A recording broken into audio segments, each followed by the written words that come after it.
Hello and welcome to Moneylife. This is Sucheta Dalal. So those of you who've been watching this video blog know that we have recorded many blogs about how over 2 lakh crore of money belonging to people like you and me, many of them probably deceased, is lying in various pools with different regulators. Why is this happening? Because the process of getting this unclaimed money could be ours, could be a bank account you've forgotten, could be a bank account your parent has forgotten. You have got transferred and you have an account somewhere and you haven't got back to that city. This money is just increasing every year. Bank deposits alone amount to 78,000 crore and they've been transferred to the Depositor Education and Awareness Fund. Now, in 2022, thanks to the help of renowned senior counsel Prashant Bhushan, I managed to file a public interest litigation in the Supreme Court of India. The court was pleased to set notices. The case has been going on since then, but we are discussing it today because two interesting things happened. So on 17th March, during a hearing of this public interest litigation, Mr. Bhushan informed the Supreme Court that the government, when I say the government, it means the government and various financial regulators, had promised a central database would be created and operational by July 2023. He said 2.5 years later, it has not been done. The court listened to this and many other things and directed the Finance Ministry as well as regulators to file updated affidavits on 5th March 2026. Now, separately, on 29th March, something new happened.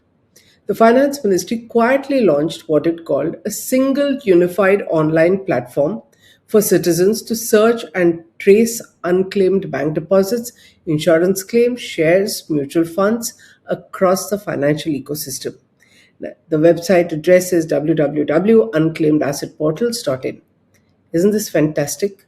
I thought our work was done. No need for the PIL anymore. But look deeper and you realize it's a little incremental step forward like everything in India. What we have launched with great fanfare and a press conference and many people standing and posing is nothing but a common landing page. A landing page with a video stuck in the middle for unclaimed funds. And what does it do? It's got 4 blocks at the bottom and it merely redirects anyone looking for unclaimed funds to regulator-specific platforms. What are these? One is Udgam by the Reserve Bank of India for tracing unclaimed bank deposits. The other is IRDAI, which is the insurance regulators Bima Bharosa, if you have insurance which you have unclaimed. SEBI has launched a portal called Mitra. It's an acronym, but this is for unclaimed mutual funds. And then, of course, one of the first was the Investor Education and Protection Fund Authority, IEPFA Authority, under the Ministry of Corporate Affairs. So it directs you to these 4. These 4 already exist as separate portals. This is a far cry from the unified, centralized, publicly searchable database for unclaimed deposits, shares, dividends, mutual funds, insurance proceeds, and other financial assets that we had asked for or pleaded before the court and the government in this PIL number 185 of 2022. We are in 2026 now. Nevertheless, I'm still glad. It marks a move forward in the right direction. They've created an address. They've called it a centralized portal. Now, like everything else, a lot of work needs to be done. So what we have today is step 1, a landing page. And along with this, we have had on the site since 2022 developments happening in all these 4 portals that are represented on that page. So Udgam, in fact, was created after this PIL. Bima Bharosa, the same. IEPF existed, but it has improved substantially since 2022 and since the Supreme Court was pleased to issue notices to the regulators. So it's all very positive that the government, including the Prime Minister's office, has acknowledged the enormity of this problem. They are talking about a much smaller sum of 78,000 crore with bank deposits and others, but 2 lakh crore is a very conservative estimate lying in various pools. If you want to read more about these, we have written several articles. There have been blogs. You can look at it. Now, this recognition of the problem has led to awareness campaigns designed by the Finance Ministry. They've got a slogan, Aapki Punji, Aapka Adhikar, your money, your right. This is aimed at tracing beneficial owners. They've launched this a couple of times, and according to the Finance Ministry, the latest one in October 2025 was a 3-month campaign coordinated by the 4 regulators, led by the Finance Ministry, and it apparently led to the restitution as a return of 6,453 crore to rightful owners. The biggest chunk of this was money returned by banks. So 78,000 crore has hopefully become 74,000 crore, but no, there's a problem there. The breakup is 4,320 plus crores restored to 1.1 million beneficiaries of bank deposits, 470 crores refunded to 3,55,000 mutual fund holders. Imagine that. 1,658 crores insurance proceeds to 1.24 million beneficiaries. This sort of tells you the size of the problem, because remember, this 6,000 crore is a small fraction of 2 lakh crore. We're talking about a much bigger amount, and if a finance ministry led campaign with 4 regulators gave back only 6,000 crore, you can only imagine the amount of work that will be required to return 2 lakh crore. I'm not saying all 2 lakh will be returned, but even if you want 25% of it, it's a lot more work, right? So what have we got from the government just now? Cosmetic centralization. Why? Because there is a court case. Now, the government has positively accepted conceptually the need for a single gateway. That's why that point, that people should not go all over, wonder, how many of you have even heard of Bima Bharosa or Mitra? Why will you, when you think SEBI shares, mutual funds, why will you think Mitra? And even worse, Udgam, will it ever come to your mind? So a simple name like a unified central place for unclaimed deposits, which is publicized, is conceptually the right thing to do. But as I said, so far it's only a landing page. Now, why this shortcut? Why only so much? Remember, it's not just me, it's not just the PIL filed through Mr. Prashant Bhushan. The Chief Justice of India, D.Y. Chandrachud, in May 2023, had set up a Supreme Court committee, not to look at this, but to look at the volatility in Adani Group share prices and make recommendations about generally capital market related issues. This committee actually looked at this issue of unclaimed funds very gratifyingly, and they made 5 key observations in connection with the issue of unclaimed funds. They actually looked at a white paper that I had created on this, and it's written there, it's there in the report. So what are these 5 points? They said, A, there's a need to create a centralized searchable database for unclaimed money and property of the general public that gets transferred to government-owned repositories such as DEF, the Deposit Education Fund, IEPFA, and others. It is the property that is not claimed by legal heirs or nominees. Further, second, it said the core objective of the database should be to reunite unclaimed property with the rightful owner. Unclaimed property means financial assets, all that we have described above. And the committee said, towards this end, enable proven legal heirs to get a full picture of the investments and savings of the deceased and claim their money stroke bequest in a smooth and efficient manner. How can this be done? It says, in order to be effective, a statutory central authority backed by the appropriate legislation must be empowered to track the rightful owner, resolve grievances, and deal with security and privacy concerns. Next, it says it's only when databases are interoperable and integrated that the system would be effective. This would involve legal mandates and organizational structure with a holistic IT-based automated process. Next, the authority must create standard operating procedures even within the same class of institutions in connection with honoring claims. Now, what does this say? Interoperability, a statute, and similar standards and procedures, not four different portals and a landing page and saying, okay, you have a bank deposit issue, click here, you have insurance issue, click there. No, this is a Supreme Court committee. During court hearings, the government, of course, went on with the usual bogey about if you have too many details out there, it would risk fraud. That's not true, but we are not going to get into it because it's not about knowing whose money is there. Fraud happens only afterwards, for which you have a set of systems. This concern is speculative. But setting that aside, the finance ministry certainly can do far more than what the Supreme Court committee has said, what we have pleaded in the PIL, and what they have done, which is a mere landing page. To be fair, we are so grateful that things move forward. Not just that the center has accepted the concept of a centralized repository, but also the fact that since 2022, every financial regulator has indeed worked to improve its own systems. But they are in different silos. They do not have the same interoperability, the kind of platform, software, background that is required.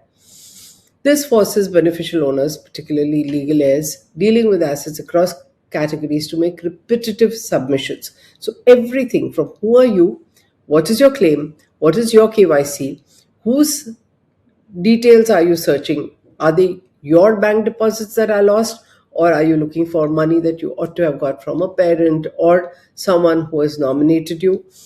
Repeatedly, this has to be done with banks separately, with mutual funds separately. There is little effort to standardize or even emulate the best innovations and practices introduced by separate regulators. Now, I've been looking at what these regulators have done, and here's a quick list of what is wonderful. Okay, we are only talking about the big positives. One, RBI. RBI really in November 2025 looked at new guidelines, debt settlement guidelines, introduced standard operating procedures after a long time, set timelines for transmission, and for the first time said needless delays will be compensated. Many of you know the kind of harrowing time you have because bank officers make you go around in circles, right? So that's one. IEPFA benefited from a study and improvement in its processes suggested by none other than the Economic Advisory Council of the Prime Minister. So people tell me that it has improved a lot. There are one or two little things. I'm sure they'll look at it, but big improvement. Third, SEBI has done the maximum.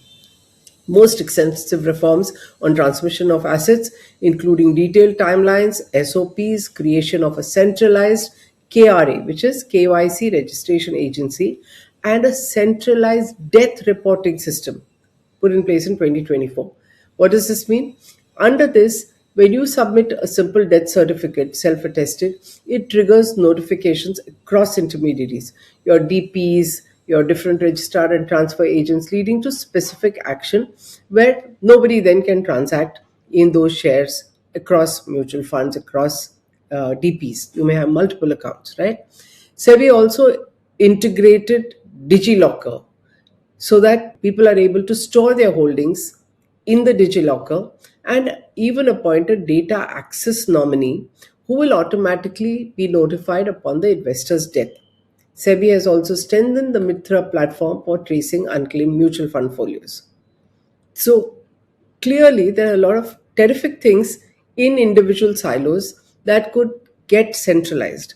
So how do you integrate these positives? One of them, to make the centralized platform meaningful, is that it cannot be just a landing page.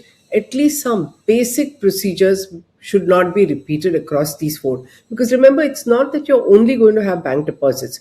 Most people today have bank deposits, have mutual funds, have insurance, have provident fund as well. It should all be there.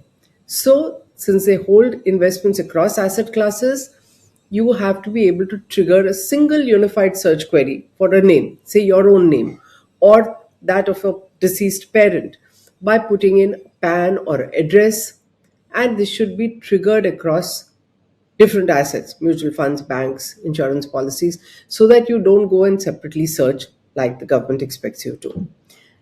Centralized submission of basic KYC. Now, if you have to go across, if you had only bank deposits, there's no problem, go to Udgam. But if you have to do it across, then why not have your KYC happening once? So the death certificate should happen once. That should be centralized on that by going beyond the landing page. The KYC should be centralized by putting up PAN, Aadhaar, cancel checks, whatever that each of these portals require, so that you don't send it again. There may be some specifics related to your bank account, related to your mutual fund and DP that you will put separately. But whatever is common should be at the first point and integrated into that landing page, rather than pretending that the landing page is a centralized database. So these best features is part of what the government claims it's doing for us. It will improve ease of living by reducing the irritation, the harassment that bereaved people face when they're making a claim.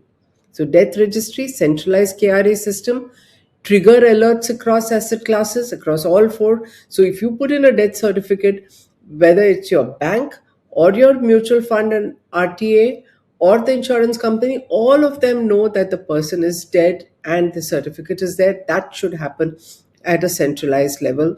Basic identification should be a seamless search process across these sub portals, no repetitive form filling. Final transmission, like I said, for the last mile, exactly which mutual fund, which share, which dividend or deposit can be verified, must be verified by each individual regulator. Ideally, it should all be integrated, but at least we are talking about an incremental step-by-step process. Over time, bring in provident funds and post office savings also into this centralized database. And remember, the whole purpose of asking for a statutory centralized database with common rules was to avoid coordination challenges and turf battles between regulators and ministries.